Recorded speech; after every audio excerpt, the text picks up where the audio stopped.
de la charge sur la jambe. Cela prend plusieurs mois. Alors le but du traitement, c'est de redonner à ce patient son autonomie et de lui rendre sa marche afin de le réintégrer dans sa vie sociale de tous les jours et familiale. C'est pour ça qu'on les traite. Et le traitement, il faut savoir qu'il est exclusivement chirurgical, qu'il est à 100% chirurgical. Alors pourquoi? C'est pour le verticaliser le plus rapidement possible afin d'éviter toutes les complications dont on a parlé. Le traitement est essentiellement et d'abord chirurgical, mais le traitement tout seul ne suffit pas, docteur Ovamri. Le fait d'avoir subi une opération chirurgicale qui a réussi, de s'être fait poser une des prothèses avec lesquelles vous êtes venu muni plus tôt aujourd'hui, ne suffit pas. Par la suite, il y a tout le suivi en post-opératoire, comme disent les chirurgiens comme vous. Effectivement.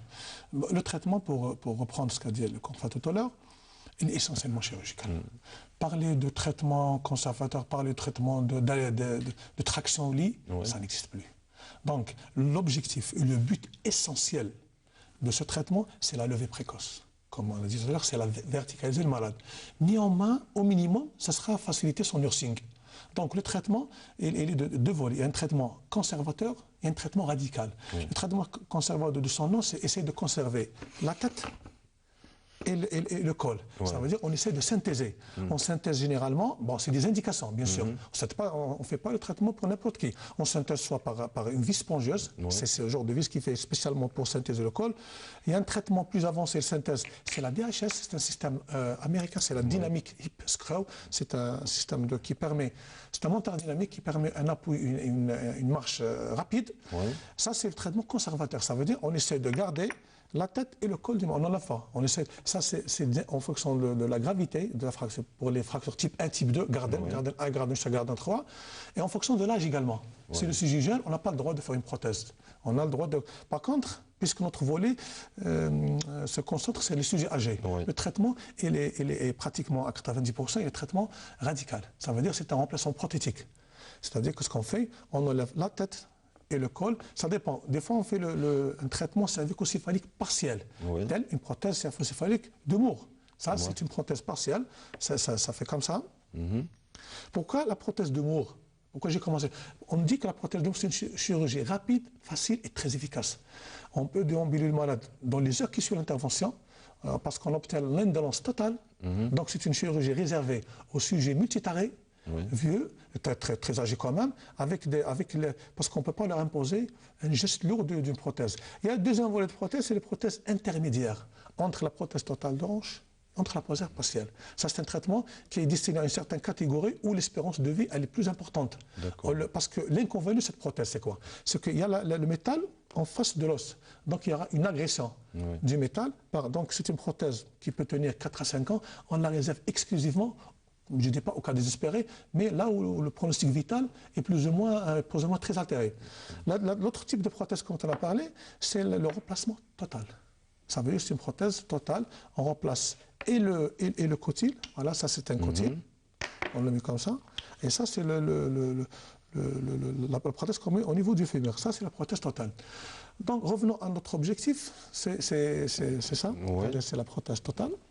Comme ça. C'est contrairement à la cervicocéphalique partielle. On peut aller, les dernières prothèses peuvent aller jusqu'à 30 ans.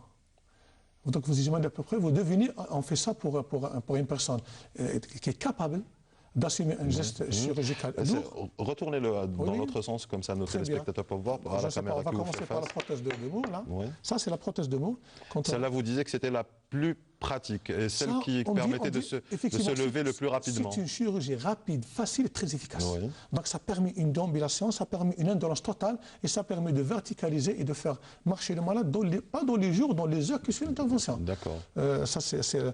Et ça, c'est la prothèse totale de hanche. Ça, c'est une prothèse. On la réserve exclusivement aux sujets assez moins tarés qui peuvent subir un geste, c'est un geste quand même assez lourd par rapport à la cervicocéphalique, mais dont la longévité est plus importante. D'accord. C'est ça. Donc c'est une prothèse avec laquelle on peut vivre plus longtemps. Plus longtemps, voilà. Par opposition à la prothèse, la première, celle de Moore, c'est cela, qui dure 4 à 5 ans, d'après ce que vous nous disiez. Quand j'explique tout à l'heure, vous remarquez là, ça c'est du métal, donc qui se met en face d'un os. C'est très agressif pour l'os, donc ça va causer des problèmes. Par contre là, la totale, on protège l'os par des côtés généralement en polyéthylène, ou en céramique, en métal. Donc ça c'est toujours du métal, mais qui sera pas en face il sera en face d'un matériel qui s'appelle polyéthylène. On réduit les frottements, donc l'os peut résister plus longtemps. C'est à peu près ça le principe. D'accord. C'est bien déduit. Donc, mais revenons à notre objectif essentiel, quel que soit le traitement, qu'il soit un traitement conservateur par des vis ou par une DHS ou un remplacement, l'objectif, lever le mal du lit. Il faut lever le mal du lit, il faut le verticaliser et pourquoi pas le déambuler et le faire marcher pour atteindre une certaine autonomie dans les gestes usuels de la vie quotidienne. Alors, avoir une autonomie le plus rapidement possible, mais aussi éviter toutes les complications qui ont été citées, qu'on n'arrête pas de citer, le type d'embolie pulmonaire, parce que lorsqu'on reste alité, lorsqu'on reste allongé trop longtemps, on peut développer ça. Vous avez parlé d'infections pulmonaires, vous avez également parlé des escarres aussi. Des choses. Quand vous avez signé un point très important tout à l'heure, Reda, c'est le fait que ce n'est pas la fracture qui tue. C'est une fracture. Mais c'est les complications inhérentes à cette fracture qui tue. Le décubitus, ça tue. Il y a les escarres. Ils s'installent de plus en plus rapidement. Dans les camps, tu es à 3 heures, vous avez les escarres qui s'installent. Il y a les pneumopathies des décubitus. Ça veut dire les infections pulmonaires, les infections urinaires. Et la plus redoutable, c'est les thromboembolies. Donc on fait une phlébite, une thrombose et c'est la mort subite. Alors très rapidement, c'est un caillot qui passe d'un vaisseau et qui peut causer un accident cardiaque. Malgré les anticoagulants. Parce que le malade, déjà quand on est assez âgé, quand on est le 3e ou le 4e, comme vous l'avez dit. Bon, on s'en est rendu compte, 82, 83 ans, ne serait-ce que pour les cas que l'on a pu avoir sur les reportages. La mauvaise sécurité existe. L'insuffisance veineuse, elle est là, elle existe. L'insuffisance circulatoire d'une manière générale. En plus, l'alitement. Vous imaginez. Donc, malgré qu'on utilise des anticoagulants, on essaie d'anticoaguler pour prévenir, mais quand même, on a beaucoup de décès suite à une thromboembolie. Et on arrive au chapitre le plus intéressant, donc celui qui risque de mettre des chirurgiens comme vous au chômage, mais qui risque de rendre service à bon nombre d'entre nous. On va parler de prévention. Alors, il y a... vous avez souligné tout à l'heure, précocement dans l'émission, qu'il y avait 2 éléments auxquels il fallait faire attention. Alors d'abord l'ostéoporose et puis éviter les chutes. Et on imagine que la prévention va porter sur ces 2 éléments-ci. Voilà, très bien. Je vous remercie de faire rappeler ça. Donc pour faire une fracture, du coup c'est un sujet âgé, de 3e ou de 4e, il faut 2 éléments essentiels. D'ailleurs ça sera la base de notre prévention. Il faut un os fragile, ça souligne l'ostéoporose, surtout chez la femme post-ménopausique, et il faut une chute. Donc, pour éviter une fracture, il faut lutter contre ces deux points. Bon, premièrement, l'ostéoporose. Comment on lutte contre l'ostéoporose? D'ailleurs, cette lutte commence bien avant qu'on soit allé. C'est destiné aussi pour les jeunes, parce que les jeunes d'aujourd'hui, c'est les vieux de demain. Donc, le premier traitement, c'est le traitement substitutionnel. L'hormonothérapie. L'oestrogène. Au début, l'oestrogénothérapie ou le traitement par oestrogène, c'était destiné pour soulager les symptômes de la ménopause. Mais on a remarqué qu'au fur et à mesure, quand le traitement est prolongé, ça permet d'augmenter la densité et la masse osseuse. Donc un os de meilleure qualité. Voilà, très bien. Pour un traitement plus prolongé. Sauf qu'on a remarqué, c'est un traitement destiné exclusivement aux femmes. Les oestrogènes. Mais on a remarqué qu'il y avait beaucoup de complications. C'est la thromboembolie. C'est pour ça qu'on a limité ce traitement. Donc, ce traitement sera exclusivement réservé aux personnes qui présentent beaucoup de facteurs de risque, ou qu'on appelle en traumatologie le risque relatif. Comme ils appellent les Anglais, c'est le endpoint. Donc, qu'est-ce qu'on va faire? On va classer les gens selon leur risque relatif. Et l'examen essentiel qu'on fait actuellement, il coûte assez cher. C'est la DMO, la mesure de la densitométrie osseuse, qui va nous donner le deuxième type de traitement. Et c'est le plus important, c'est la vitaminothérapie. Et essentiellement, c'est la vitamine D. La vitamine D, c'est le traitement essentiel. D'ailleurs, je vous ai parlé tout à l'heure du congrès qui a eu lieu à Rome, récemment, ça fait même pas une semaine. C'est un congrès européen pour lutter contre l'ostéoporose. D'accord. La vitamine D, c'est la vitamine essentielle pour l'absorption et le cheminement phosphocalcique. Vous voulez dire que je veux dire, toute proportion gardée, c'est le même principe que pour les tout petits finalement. Effectivement. Que pour les enfants, voilà. Oui, justement, nous, parce que tout à l'heure je vous dis que cette émission est destinée encore aux jeunes. Oui. Préserver son os et essayer d'avoir un os de meilleure qualité, très solide pour plus tard. Donc, la vitaminothérapie, c'est essentiellement la vitamine D. 3 sources de la vitamine D.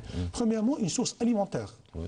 Essentiellement, c'est le poisson. Et particulièrement, le poisson le plus riche et le plus concentré en vitamine 3, c'est le saumon. Oui. Que ce soit poché ou frais. Le deuxième, c'est les poissons gras, d'une manière générale, le sardine, la bonite, le thon.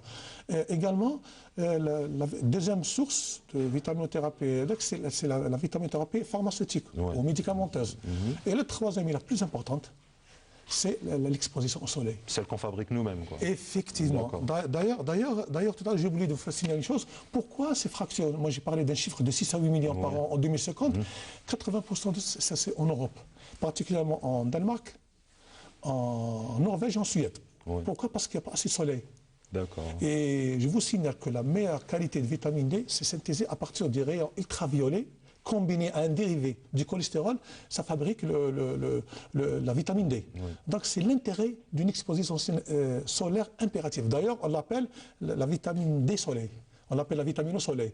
Donc c'est impératif de s'exposer au minimum 15 à 20 minutes par jour au soleil pour favoriser cette synthèse de vitamine D. Ça c'est pour la densité de l'os. Je vous presse un peu parce que le temps commence à tirer vers sa fin. Ça c'est pour la densité de l'os, c'est pour avoir un os de bonne qualité. De très bonne qualité. Donc voilà, on lutte contre l'ostéoporose dans le cas des femmes, puisque 3/4 des cas sont des femmes âgées. Voilà, avec une supplémentation en vitamine D, qu'elle puisse être synthétique, donc achetée en officine, prescrite par un médecin. Voilà. Ou alors en s'exposant au soleil ou encore en consommant des poissons gras, puisque apparemment ils sont très très riches en vitamine D. Et pour ce qui concerne les chutes, parce que vous avez parlé de la conjonction. Avant de parler de chute, il y a un deuxième médicament très important, c'est les biphosphonates. C'est le traitement révolutionnaire de l'ostéoporose. Certes, ça coûte encore de plus en plus cher. Chez nous, les biphosphonates, c'est une molécule qui permet de créer un équilibre entre ostéoblaste et ostéoclaste. Donc, elle est nécessaire. Là, on est dans l'intimité de la fabrication de l'os. Effectivement, voilà. Le deuxième volet, on a parlé de la prévention de l'ostéoporose. Deuxièmement, prévention des chutes. On peut éviter, parce que plus on avance de l'âge, plus on perd les capacités. Par exemple, corriger l'acuité visuelle d'un vieux, corriger l'acuité auditive, créer un environnement adéquat. Par exemple, au niveau des toilettes, changer les cuves, par exemple, les mains libres. Essayer même au niveau du sol, le revêtement du sol antidérapant, anti-glissant. Tout ça entre dans le cadre de créer un environnement. C'est comme un enfant, comme vous protégez un enfant. Un environnement sûr pour éviter ces chutes. Essayer d'éviter la moindre cause de chute. Merci beaucoup à vous, docteur Mamri Riyad. Je rappelle que vous nous venez de Constantine, vous avez fait le voyage spécialement pour cette émission et que vous êtes spécialiste en orthopédie et en traumatologie. Merci encore une fois. Je vous en prie. À vous également, très chers téléspectateurs, vous restez en notre compagnie puisqu'on va retrouver les docteurs Touati et Hamoudi pour les rubriques de l'émission de la semaine. À tout de suite.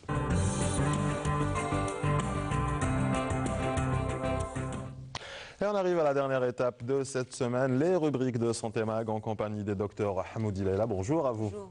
Et le docteur Touati Mohamed Nazim. Bonjour docteur. Bonjour Rida, bonjour docteur Hamoudi. Avec vous docteur